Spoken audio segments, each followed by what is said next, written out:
Mr. De La Cruz just ended a phone call, looking really happy. Using my skills, I moved over $10 million through 4 countries and 12 banks, successfully handling his funds and protecting him from government scrutiny. I'm Tony Cardone, known and respected for my expertise in moving money, hiding funds, and keeping people safe from legal issues. I don't ask where the money comes from, and I don't interfere with their business. To protect myself from legal issues and stay morally upright, I follow a simple rule. Don't ask questions to avoid being lied to. My work has earned me a good income.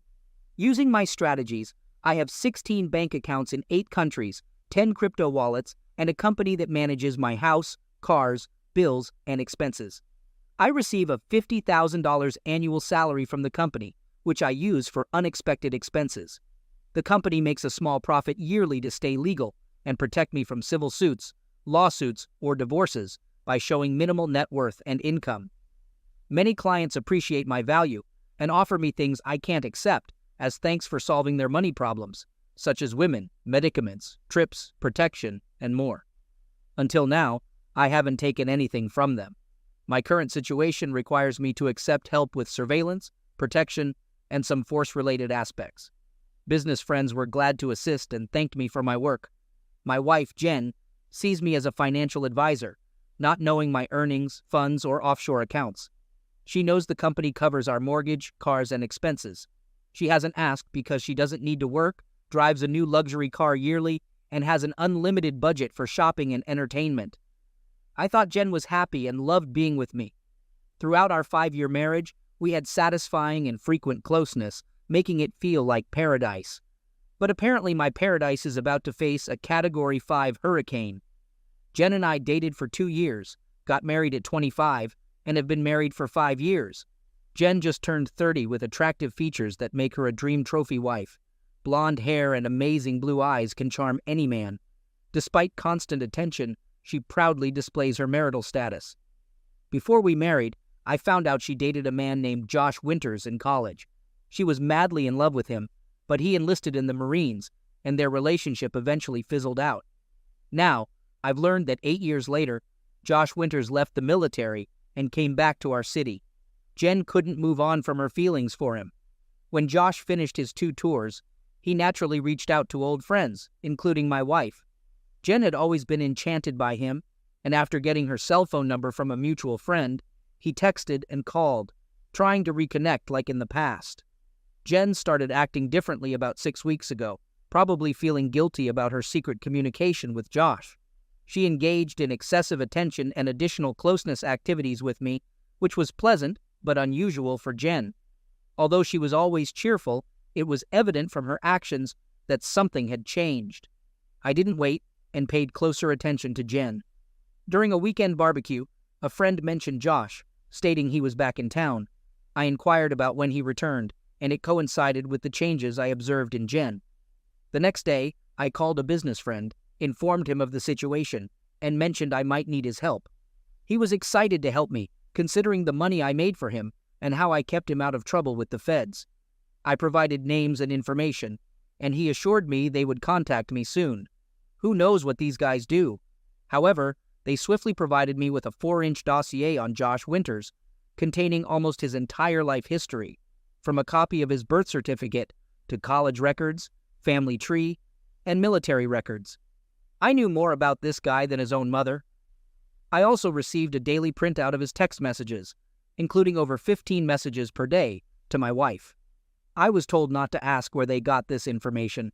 Initially, the messages were friendly, what you'd expect from an old friend. However, after the first week, they became close. I was relieved to see Jen halt his advances, but after another week of his persistence, he managed to overcome the barriers, and she began to flirt back. My anger grew because I knew Jen still had feelings for him, and I sensed trouble ahead. After 4 weeks of flirting and texting, he convinced Jen to meet him for lunch.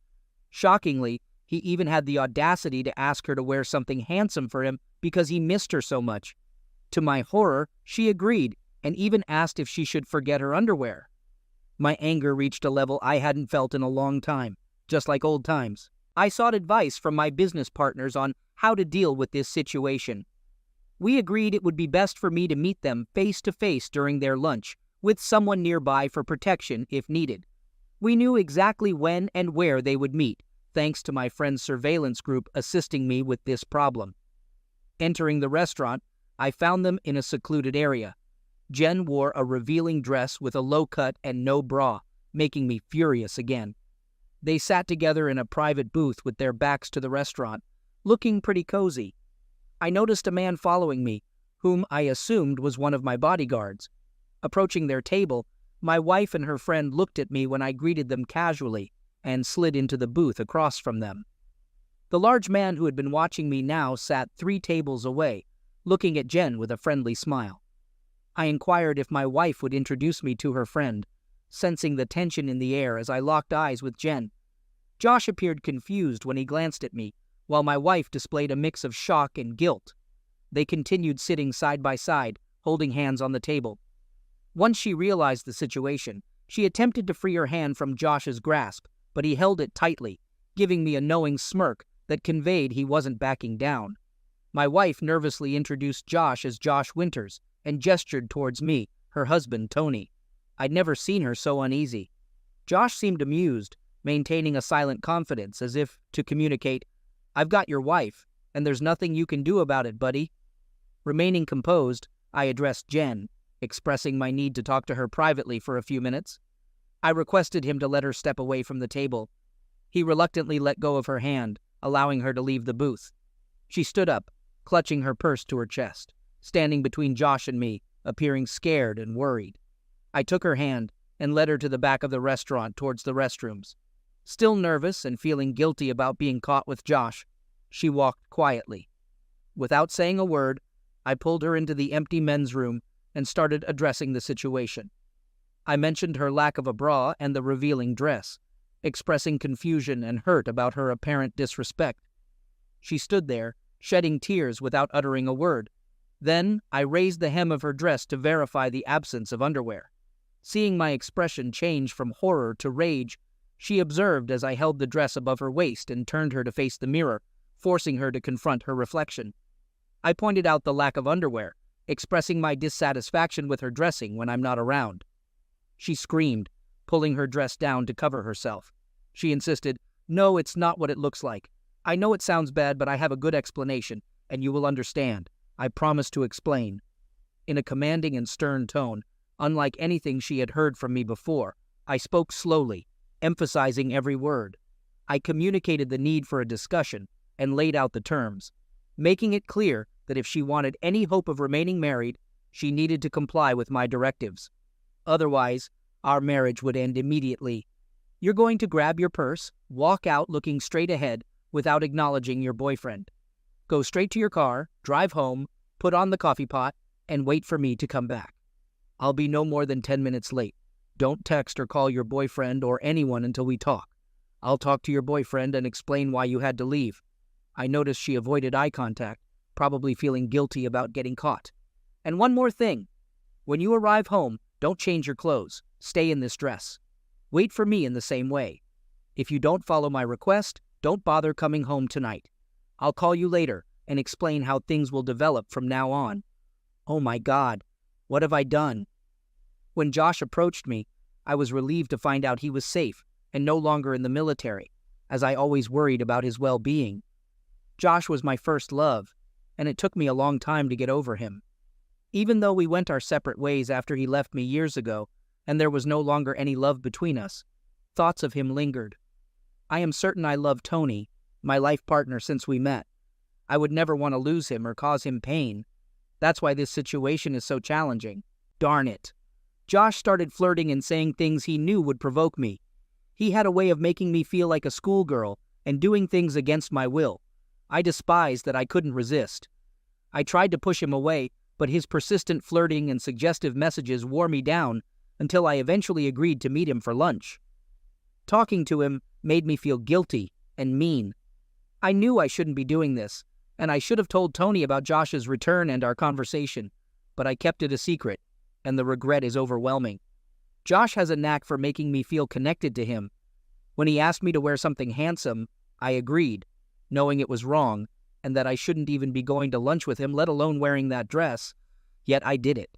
What made me suggest going without underwear? Am I truly that shallow and foolish? Yes.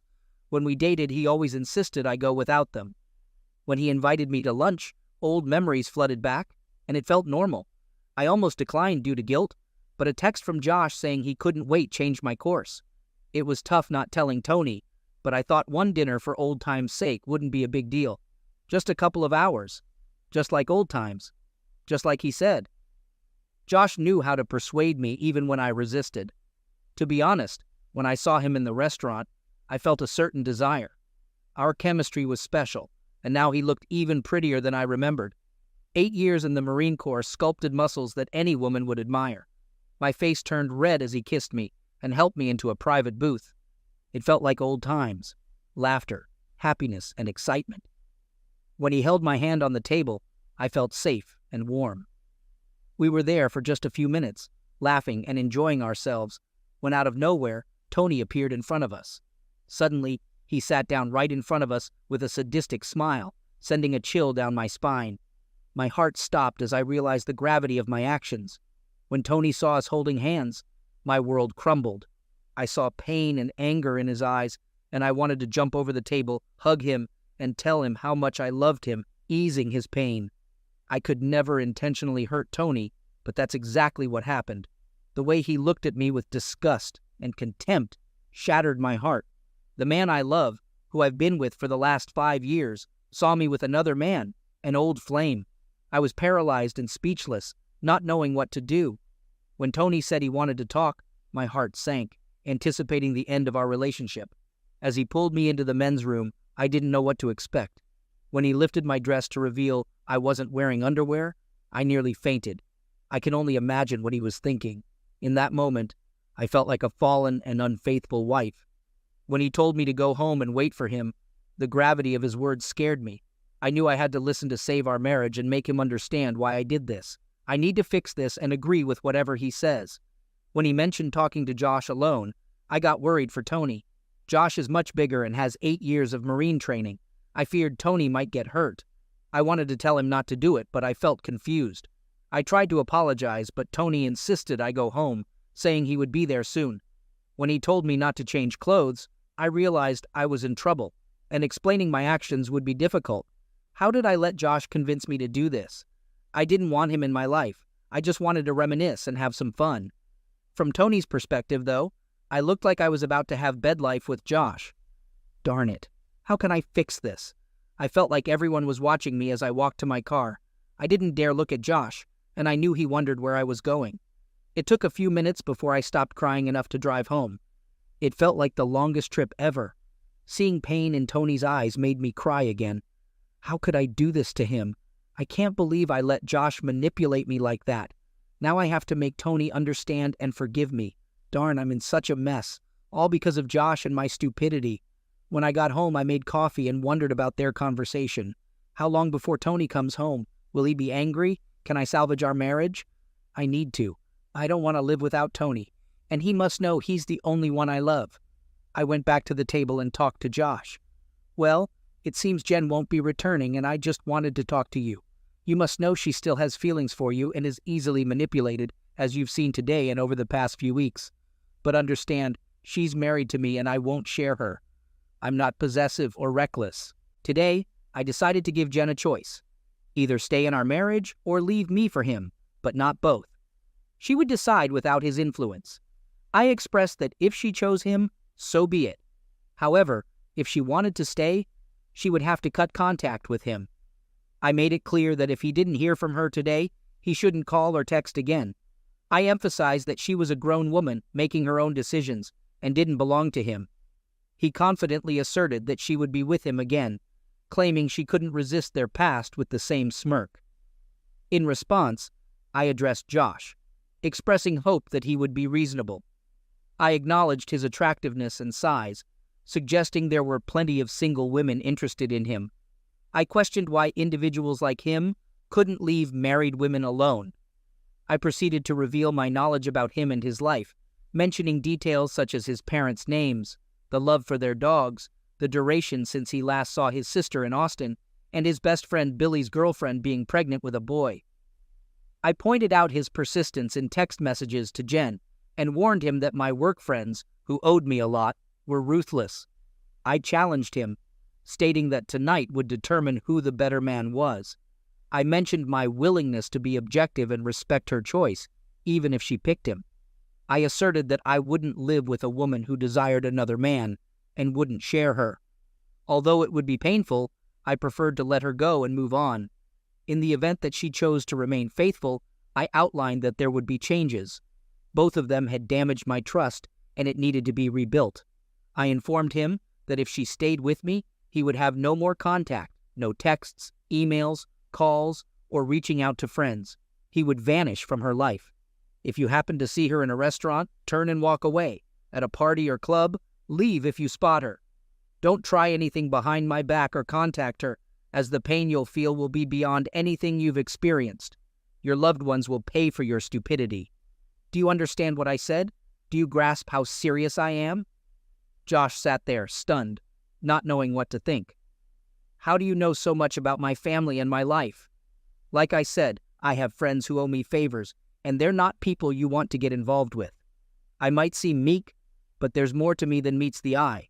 Are you really going to offer her a chance to leave you for me? I keep my word. Yes.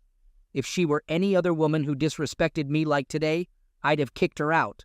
But I love her, and I'll give her one chance. If you're right and she can't resist you, by midnight, she'll contact you. The other choice is to forget you, keep my vows, and remain her faithful husband. If she stays, you'll be dead to her. No more interference in our marriage. Josh expressed his belief that I should keep my word about letting them live in peace because, according to him, she would want to be with him. He claimed she had told him as much and emphasized how much she desired him, attempting to sound confident. His foolishness made me wonder if there was any truth to his words, a question that would be answered soon. As I left, the man in the shadows stood up, cast an angry look at Josh, and then departed. A minute after my departure, Josh received a message indicating that I had a bodyguard, challenging the assumption that I was an innocent, meek husband. While driving home, I pondered whether the woman I loved would ever be in my bed again. I questioned whether she would choose him and leave me or remain true to her vows. Upon entering the house, the atmosphere was quiet. She sat nervously at the kitchen table, tears in her eyes. Pouring myself coffee, I took a seat across from her. I addressed Jen, stating that I knew everything, including her texts, to Josh. I mentioned having friends in my business who owed me favors, individuals she would prefer not to meet. Despite her apologies, I conveyed that they were now meaningless. She had betrayed my love, and her actions that day had shown a level of disrespect for me as her husband that I had never anticipated. You know me, and I've made it clear that I won't tolerate living with a woman who doesn't respect me, our vows, and the sanctity of our marriage. In my world, cheating extends beyond the physical. Even the mere thought of being with another man is a betrayal. Actions such as engaging in conversations with Josh, wearing a provocative dress without a bra, suggesting not wearing underwear, all of these are considered lies. The act of sitting together and holding hands, especially in my eyes, constitutes treason. Collectively, these actions indicate that you gave your love to a man outside our marriage. Admittedly, there was no kissing, which is the sole reason we are still having this conversation. However, I want to make it clear that I will never share you, and I won't tolerate a cheating wife. I know you were close to Josh, and I understand you still have feelings for him. However, you're married to me, and I won't share you with him or anyone else. I haven't asked you to leave because I love you deeply and will do anything to keep us together. Before we continue, I have a question. Don't lie, I might already know. While sitting with him without underwear, did he touch you? Has anyone else in our marriage touched you there? No, I swear never, only you. Today, she was willing to let him. I questioned her, and she lowered her head, crying, apologizing for her actions. She expressed regret and asked for forgiveness. I acknowledged that, apart from a few handshakes and text messages, nothing had happened to end our marriage. However, I expressed disappointment and questioned her choice of dress, asking if she had planned to seduce him and get him into bed. She denied any intention of sleeping with him, explaining that she wanted to look handsome for him and relive old feelings. Despite understanding her past feelings for Josh, I emphasized that I would never share her with another man and presented her with a choice. I laid out the options. She could choose between Josh and our marriage. If she wanted to be with him, I would let her go, ensuring a fair divorce and safety for both. On the other hand, she could stay in our marriage, remain faithful, and honor our vows.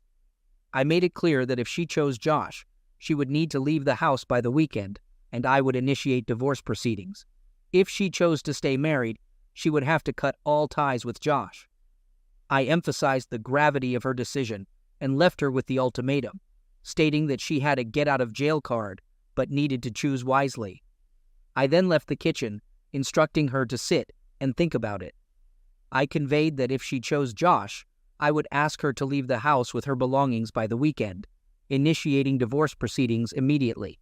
I made it clear that if she wanted to stay married, she could not be involved with Josh again, emphasizing that he would be dead to her. I reiterated the same demands I had communicated to Josh, ensuring that there should be no possibility of them being in the same place at the same time.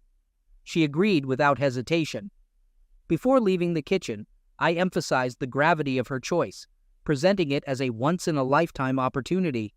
I instructed her to choose between her ex-lover and her loving husband, stating that I needed an answer when I returned from the shower. As I left the kitchen, she spontaneously declared, "Of course I choose you, honey. I love you and don't want anyone else." Despite hearing her words, I insisted that she sit and think about it carefully. If we were to stay married, she would need to rebuild the trust we once had and help me overcome the pain and anger she had caused. I stressed the difficulty of this task and urged her to give me her answer after I returned from the shower. Considering her actions and feelings for Josh, I emphasized that this decision was too significant for her to make without deep inner reflection. After taking my time showering and getting dressed, I returned to the kitchen. She ran up to me, expressing love and remorse, promising never to leave me and vowing to be the perfect wife. She declared her desire to have my children and pleaded for me not to leave her, emphasizing that I was the only man in her life. We shared moments of kissing and hugging, and then I carried her to our bed, feeling a sense of having my wife back. Fueled by anger, my actions led to a closeness encounter with this beautiful woman who willingly surrendered herself to me.